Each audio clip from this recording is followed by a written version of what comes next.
Hello and welcome to Alchemy of the Seasons. We're sitting here in Meeting of the Crossroads on January 29th, 2025, and I'm Rainey Ford, and I'm going to be sharing a little bit about the transits that are happening inside of our current time and space that we're in. We're sitting in this new moon energy of new moon in Aquarius, and the new moon in Aquarius. Let me just pull up my little imagery thing here. So, pardon while I glance at the screen now and again. Um,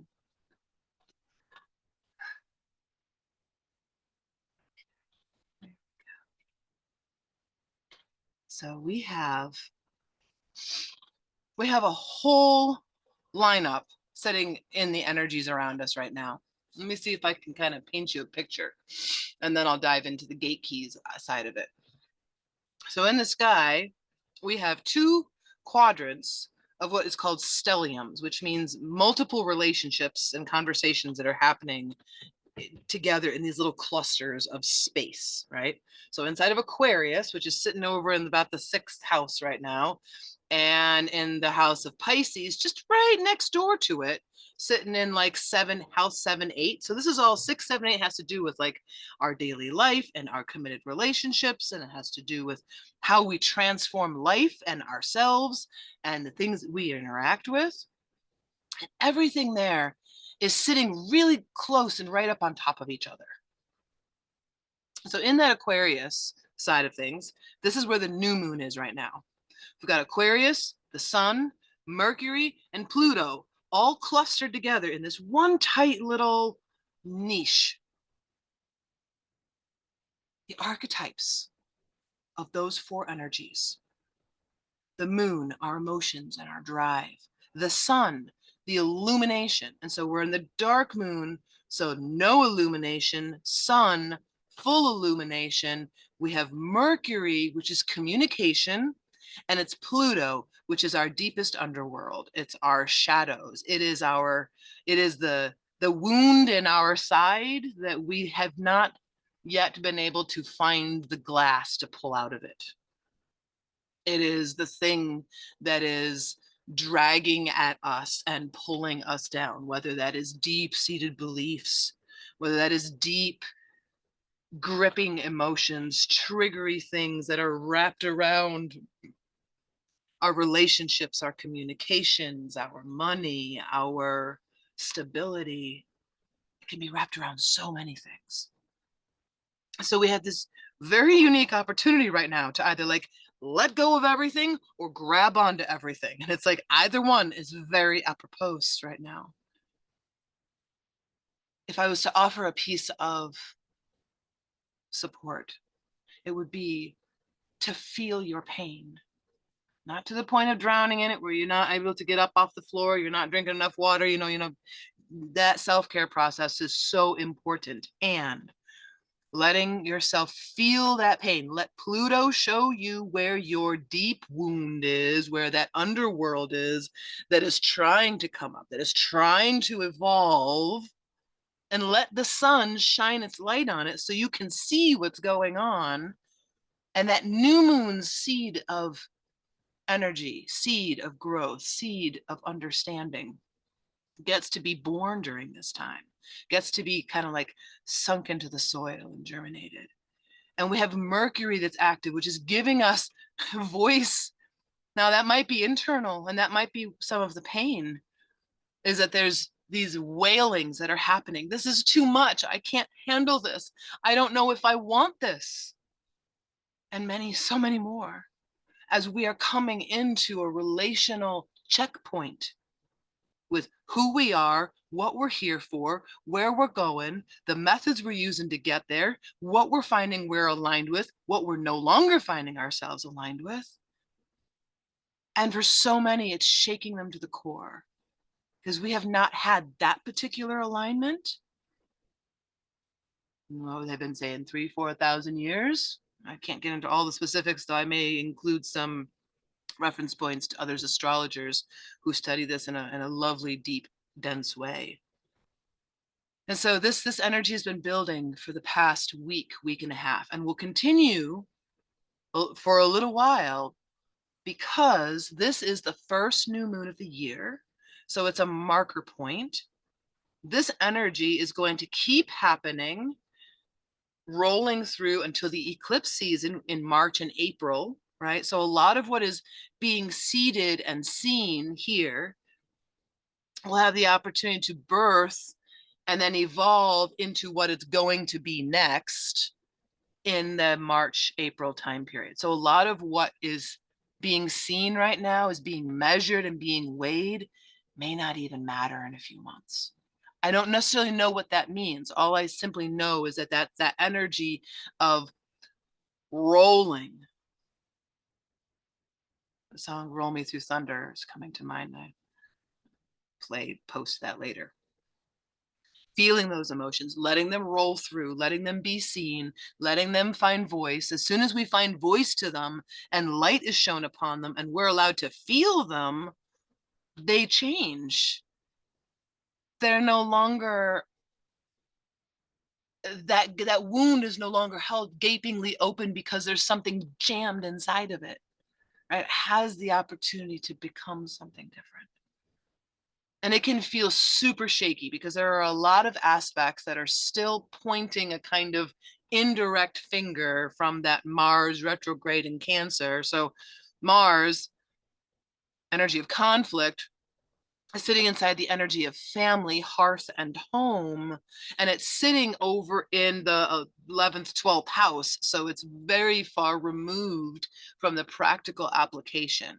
And so it's like, all the way over there is the voice of the spiritual guru when it comes to conflict, except it's like, but man, you gotta understand, this is like the way we gotta go. And everyone's like, wait a minute, hold on, I can't hear you through the blubbering. Mars, what are you trying to say?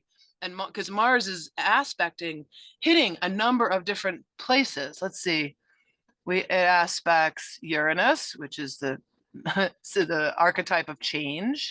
It aspects Neptune, that's a lot of the dreamings and the associations.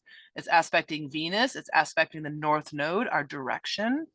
So our direction, our love, our dreamings, our sensitivities, and then it's aspecting Mercury and Pluto. Mercury and Pluto. So that whole Mercury, Pluto, Sun thing that's happening, all those pieces are being illuminated by that Mars energy. And so there's a lot of deep things being churned up from the surface. I'm sorry, lots of deep things being churned up from the depths, and the surface stuff is being dragged down to the depths as what's in the depths is being dragged up. Does that make a sense? Like if normally life's surface things are here and life's depths are deep, it's kind of like everything's trading places. It's almost like there's a flip that's happening, and it's more about that energy being polarized in a sense. And that might make more of a sense as we step into the next set of stelliums really quickly here, which is the combinations that are happening in Pisces. And that's happening at the last degrees. So it's like 1 to 2 degrees before the end of the entire zodiac chart. And so sitting at that last point is North Node, Neptune, and Venus. And so how we love, how we dream a new way, and our North Node is all sitting in the places of deep contemplation around the depths, our values, and it's doing it over top of the areas of relating having to do with our relationships and our commitments and our transformation. And so there's like 2 sets of realities that are happening simultaneously. I'm going to just jot a quick note and we're going to go over and look at the others. So I want Node, Neptune, Venus. Saturn's really close. Saturn's like in 5 degrees from those 3 that I just mentioned. So those 3 are in a stellium in Pisces. And then on the Aquarius side is Moon, Sun, Mercury, and Pluto. Okay. And I think for this part, I might share my screen just for a moment. So you can, so for those who are interested in some of how I pull and work with some of the energies and these different pieces and parts, you can have a little bit of a taste of how I get there.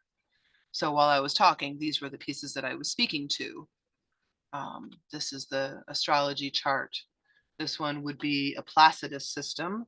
It's not whole sign houses, so these there's varying different sizes to the houses depth. And it's another way of laying out the houses in the astrology sign. So the one stellium that I was talking about is sitting here at the very end degrees of Pisces, and the other set was the Moon, Sun, Mercury, Pluto that's sitting down here with Aquarius.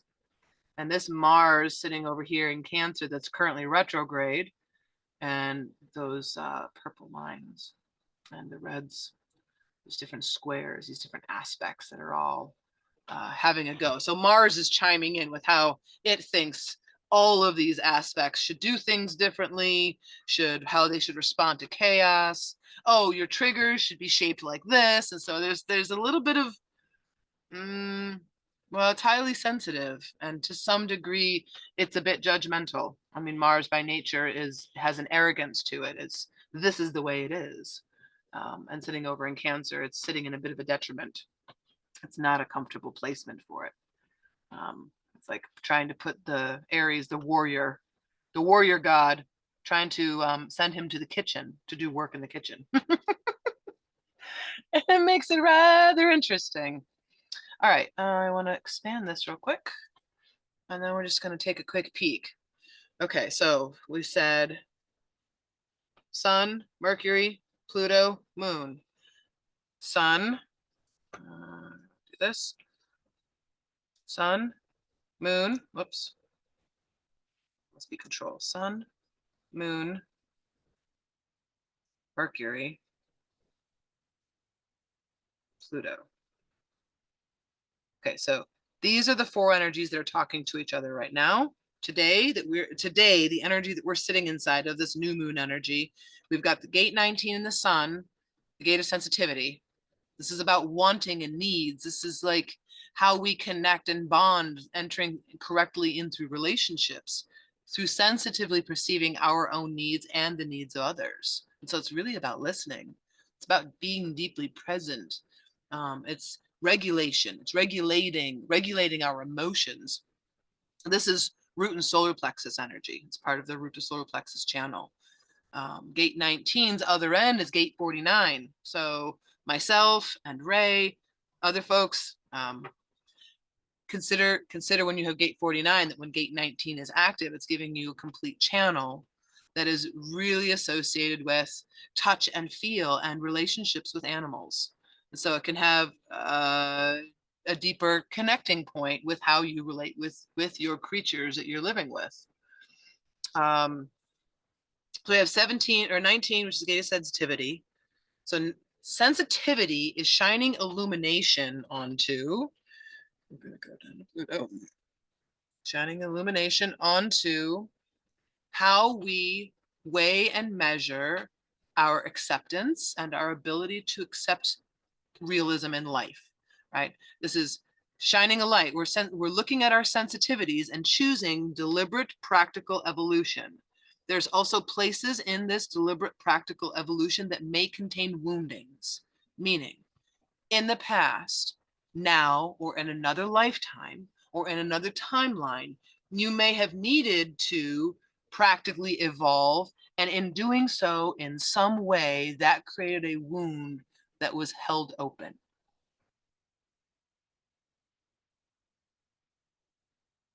And so the sensitivities that might be coming up may be shining a light on that process.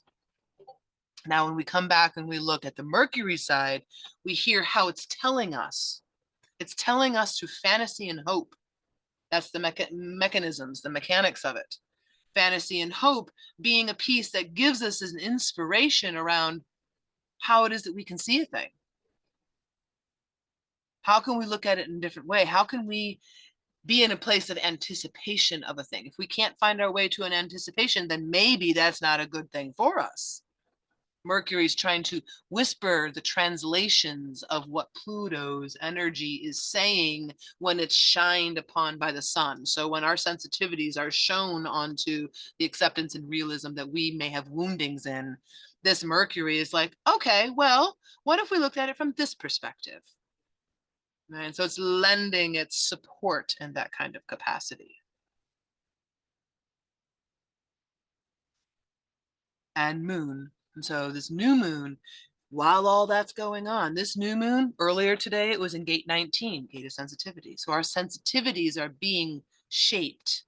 So when all of us were sharing earlier in our community time around how life is affecting us, this is what we're talking about. We're seeing here with gate 19, gate of sensitivities, as it's in the sun earlier, and now as we're speaking here in this moment, as this recording is happening, we are in gate 13, which is the gate of the listener. And so it's a community connection around that G center, really listening to the languaging that's coming out, that expression ability. And so being able to really listen to ourselves, really listen to each other, listen to the environment around us that might even be showing us a bit about what we might be missing. So that's the transformational piece. Now, the directional piece, remember, that's buried in Pisces right now, really, really deep. And we're looking at the North Node. So I'm going to go through and do the same thing. I'm going to highlight North Node and Venus and Saturn and Neptune. Okay, and now let's pop through and lens stack these two. There's some crossovers. I see that Neptune and Venus are in the same gate, gate 36. So we'll only do the gate once and we'll speak about the different influences of the two planetary pieces. So North Node is about the direction where we're going, right? Venus is how we bring in our heart along for the ride. Saturn is what's our limitations in this process. And Neptune is, are we following our dreams? And so with our North Node right now is sitting in love, love of spirit, love of naturalness. It is being love. That's the North Node right now. The North Node of this new moon that we're inside of. And so with that love of being, that with love as an I amness, right? Remember, we're in Pisces, so it's the depths, it's the moody emotional depths, the depths of truth, the depths of the information and the evolutionary process of the whole rest of the zodiac is pouring itself through this gate of being love right now. And it's being shaped by gate 36. Gate 36 being the gate of crisis. It's also openness or not, and it's moodiness. It's also, I'm going to slide it over to the spectral piece of things. Dishonor and graciousness. And so wherever we find that we are dishonorable to ourselves, either our energy, our hearts, our callings, right? There can be many ways that we leave parts of ourselves behind, or simply are party to or present while parts of ourselves are being left behind. Sometimes we are not at fault and it simply happens. And this is about paying attention to that. This is about being present with that dark night of the soul. So gate 36 is all about the dark night of the soul. So Venus is sitting inside the dark night of the soul right now. And we've got Neptune, our spirit work and our dream work and world, sitting in the dark night of the soul. This is darkening of the light, right? We're learning what is worthy and valuable of bringing out of the dark and into the light. What's worth bringing up from the depths as we come. It's probably having something to do with some kind of compassion, kindness, and understanding, a kind of acceptance. And Saturn is reminding us with these beautiful lessons around limitations, around how we get to honor and respect and value each other. So much of what we're playing here is within terms of respect. What is respect? What is not respect? What does respect look like for you today? And did it look like something different yesterday or a week ago or a month ago? Identifying these things for ourselves right now is this work of this North Node that is all around love, and then centering with how do we take the storms of existence and funnel it through the eye of the needle of love. It gives me goosebumps. So that's kind of like the long and short of the major actions and activations that are happening at this current place and time. There's a lot involved. Um, Mars will have its retrograde phase. It will complete around February 23rd. And then that forward movement will begin to happen, and it's going to travel back through all of the gates that it retrograded in, and then it's going to go forward, and then it will be off free again for another 2 years before it goes retrograde. And then within like 5 days, Venus begins to go retrograde. And then she goes back into her retrograde phase for a few weeks and then comes back out of it. And then it begins going forward again for another 2 years. Both Mars and Venus have a retrograde approximately once every 2 years, where a Mercury retrograde happens approximately 3 times a year. We'll be coming back into another one of those again soon. So that's the time period of now in a snapshot, and a little bit of that forward arc moving forward. So much of the astrology this year is tangled up with a lot of new things, very, very new energy. And always has threads of things into the past, right? Because every year, every time we go into an activation, there was an activation like that somewhere back some time ago. And when we look at that time period, we can have a bit of a sense. Like, for example, the one that we're in right now, it has a correlation to 2017. Think back to 2017, what was going on in your world there, what was changing, what was evolving. That is a thing that is coming up again. And how do you want to do it differently? Do you want to do it differently? Are you a different person than you were then? I mean, we always are. And yeah, it's gentle things to consider as we walk through very reactive times. Not only is it a reactive kind of part of a cycle in the season that we are in here in this Northeast, it's the last part of January and early February, and it's bitterly cold, and grains and foods might be getting towards the end, and people and critters are getting restless. Everybody wants to go back outside, and the holidays have long since moved on, and now it's getting through the cold. And so it's got a pressure and a stress and a heaviness to it. And then we've also have the fact that, we just finished trading rulership in the country for the next little while, next few years, and the rollout and the fallouts and the confusion and the, all the things that are coming out with that. I'm not going to get too much into that here, because otherwise videos get clipped for those things. So y'all know what I'm talking about. We're all living it together. Yeah. All right. Well, I'm going to wrap this up here and get back with the meeting of the Crossroads folks. And it's fun to share time with y'all. And I look forward to doing so again soon.